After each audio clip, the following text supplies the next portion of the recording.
The Telltale Heart by Edgar Allan Poe. True. Nervous. Very, very dreadfully nervous I had been and am. But why will you say that I am mad? The disease that had sharpened my senses, not destroyed, not dulled them, above all was the sense of hearing acute. I heard all things in the heaven and in the earth. I heard many things in hell. How, then, am I mad? Hearken! And observe how healthily, how calmly I can tell you the whole story. It is impossible to say how first the idea entered my brain, but once conceived, it haunted me day and night. Object there was none. Passion there was none. I loved the old man. He had never wronged me. He had never given me insult. For his gold I had no desire. I think it was his eye. Yes, it was this. He had the eye of a vulture, a pale, blue eye, with a film over it. Whenever it fell upon me, my blood ran cold. And so, by degrees, very gradually, I made up my mind to take the life of the old man, and thus rid myself of the eye forever. Now this is the point. You fancy me mad. Madmen know nothing. But you should have seen me. You should have seen how wisely I proceeded, with what caution, with what foresight, with what dissimulation I went to work. I was never kinder to the old man than during the whole week before I killed him. And every night, about midnight, I turned the latch of his door and opened it, oh so gently.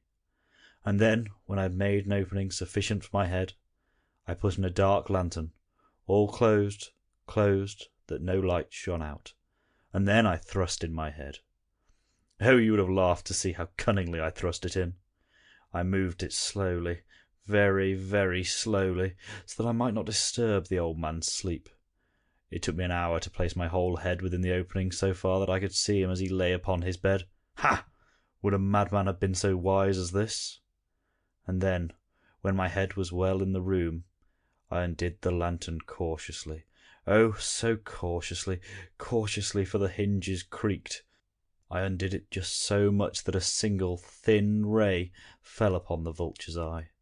And this I did for 7 long nights, every night just at midnight, but I found the eye always closed, and so it was impossible to do the work. For it was not the old man who vexed me, but his evil eye. And every morning, when the day broke, I went boldly into the chamber and spoke courageously to him, calling him by name in a hearty tone, and inquiring how he passed the night. So you see, he would have been a very profound old man indeed, to suspect that every night, just at 12, I looked in upon him while he slept. Upon the 8th night, I was more than usually cautious in opening the door. A watch's minute hand moves more quickly than did mine. Never before that night had I felt the extent of my own powers, of my sagacity. I could scarcely contain my feelings of triumph, to think that there I was, opening the door little by little, and he not even to dream of my secret deeds or thoughts. I fairly chuckled at the idea, and perhaps he heard me, for he moved on the bed suddenly, as if startled. Now you may think that I drew back, but no. His room was as black as pitch with the thick darkness, for the shutters were close fastened through fear of robbers, and so I knew that he could not see the opening of the door, and I kept pushing it on steadily. I had my head in, and was about to open the lantern, when my thumb slipped upon the tin fastening, and the old man sprang up in bed, crying out, "Who's there?" I kept quite still and said nothing. For a whole hour I did not move a muscle, and in the meantime I did not hear him lie down. He was still sitting up in the bed listening, just as I have done, night after night, hearkening to the death watches in the wall. Presently I heard a slight groan, and I knew it was the groan of mortal terror. It was not a groan of pain or of grief. Oh no! It was the low, stifled sound that arises from the bottom of the soul when overcharged with awe. I knew the sound well. Many a night, just at midnight, when all the world slept, it had welled up in my own bosom, deepening with its dreadful echo the terrors that distracted me. I say I knew it well. I knew what the old man felt and pitied him, although I chuckled at heart. I knew that he had been lying awake ever since the first slight noise, when he had turned in the bed. His fears had been ever since growing upon him. He had been trying to fancy them causeless, but could not. He had been trying to say to himself, "It is something but the wind in the chimney. It is only a mouse crossing the floor." Or, "It is merely a cricket which had made a single chirp." Yes, he had been trying to comfort himself with these suppositions, but he had found all in vain, because death, in approaching him, had stalked with his black shadow before him, and enveloped the victim. And it was the mournful influence of the unperceived shadow that caused him to feel, although he neither saw nor heard, to feel the presence of my head within the room.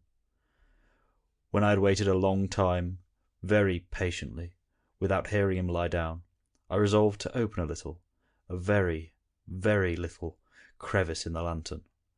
So I opened it. You cannot imagine how stealthily,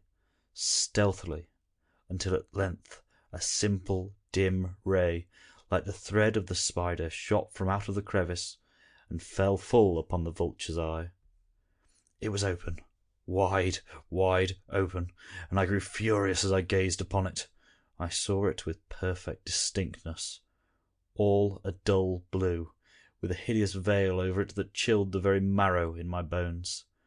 But I could see nothing else of the old man's face or person, for I had directed the ray, as if by instinct, precisely upon the damned spot. And have I not told you what you mistake for madness is but over-acuteness of the sense?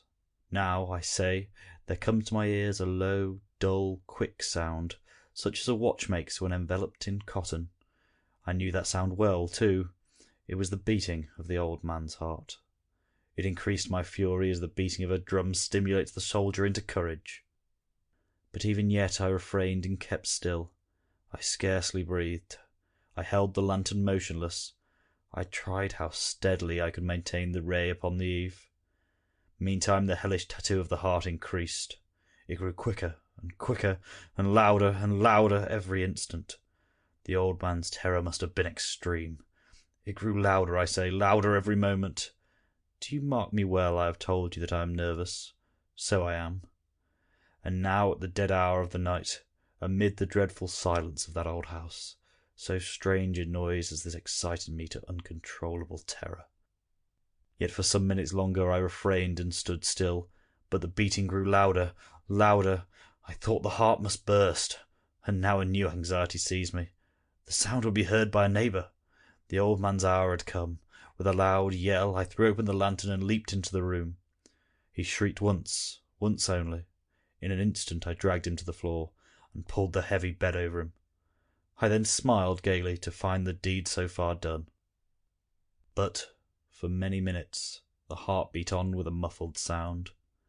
This, however, did not vex me. It would not be heard through the wall. At length it ceased. The old man was dead. I removed the bed and examined the corpse. Yes, he was stone dead. I placed my hand upon the heart and held it there many minutes. There was no pulsation. He was stone dead. His eyes would trouble me no more. If you still think me mad, you will think so no longer when I describe the wise precautions I took for the concealment of the body. The night waned, and I worked hastily, but in silence. First of all I dismembered the corpse.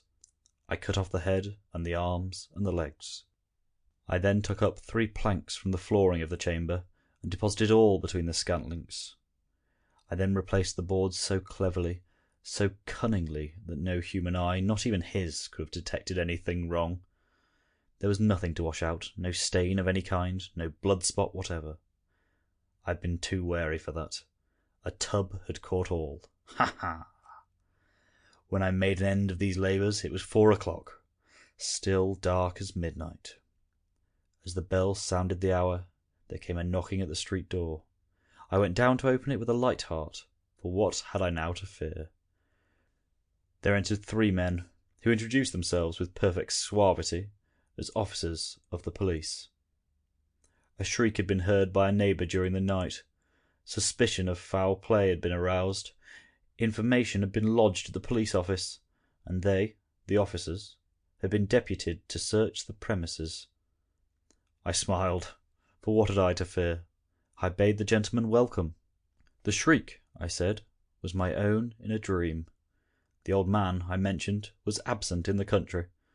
I took my visitors all over the house. I bade them search well. I led them at length to his chamber. I showed them his treasures, secure, undisturbed. In the enthusiasm of my confidence, I brought chairs into the room, and desired them here to rest from their fatigues, while I myself, in the wild audacity of my perfect triumph, placed my own seat upon the very spot beneath which reposed the corpse of the victim. The officers were satisfied. My manner had convinced them. I was singularly at ease. They sat, and while I answered cheerily, they chatted of familiar things. But ere long I felt myself getting pale, and wished them gone. My head ached, and I fancied a ring in my ears. But still they sat and chatted. The ringing became more distinct. It continued and became more distinct. I talked more freely to get rid of the feeling, but it continued and gained definiteness, until, at length, I found that the noise was not within my ears. No doubt I now grew very pale, but I talked more fluently and with a heightened voice. Yet the sound increased, and what could I do? It was a low, dull, quick sound, much such a sound as the watch makes when enveloped in cotton. I gasped for breath, and yet the officers heard it not. I talked more quickly, more vehemently, but the noise steadily increased. I arose and argued about trifles, in a high key with violent gesticulations, but the noise steadily increased. Why would they not be gone? I paced the floor to and fro with heavy strides, as if excited to fury by the observations of the men, but the noise steadily increased. Oh God! What could I do? I foamed, I raved, I swore. I swung the chair upon which I had been sitting, and grated it upon the boards. But the noise arose over all, and continually increased. It grew louder, louder, louder, and still the men chatted pleasantly, and smiled. Was it possible they heard not? Almighty God, no, no, they heard, they suspected, they knew. They were making a mockery of my horror. This I thought, and this I think, but anything was better than this agony. Anything was more tolerable than this derision. I could bear those hypocritical smiles no longer. I felt that I must scream or die. And now, again, hark, louder, louder, louder! Villains, I shrieked, dissemble no more. I admit the deed, tear up the planks. Here, here is the beating of this hideous heart. End of The Telltale Heart.